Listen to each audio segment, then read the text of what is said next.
Heavy rain and flooding are back in central Texas. Rescues and evacuations are now underway just 10 days after catastrophic flooding killed at least 130 people.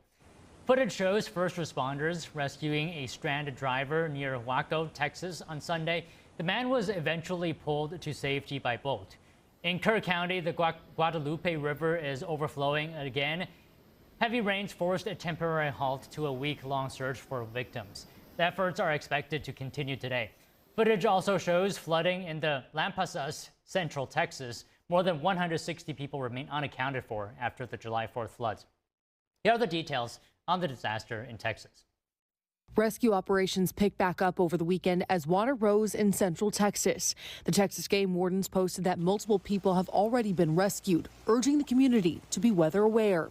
The National Weather Service forecasting the Guadalupe River reaching flood stage in several places. We're not out of the woods yet, not to mention that the recovery zone area there along that river is 121 miles. So it is a very massive undertaking. Texas Representative Tony Gonzalez is continuing the calls for accountability after floodwaters killed at least 132 people, including 27 campers and counselors at Camp Mystic in Hunt, Texas. What can we do in order to prevent this from happening again? To me, that is a level of accountability that we need to have going forward. We can't just allow girls to drown in the middle of the night. Commissioner Don Buckingham with the Texas General Land Office says their office will be in Kerr County to help the community heal.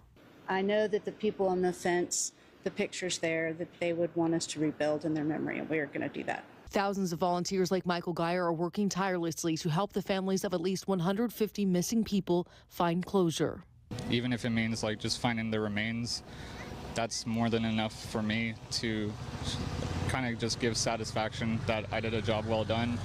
It's very humbling just because all we're finding right now is just belongings. New York City is now under the threat of storms after parts of the state were hit by floods.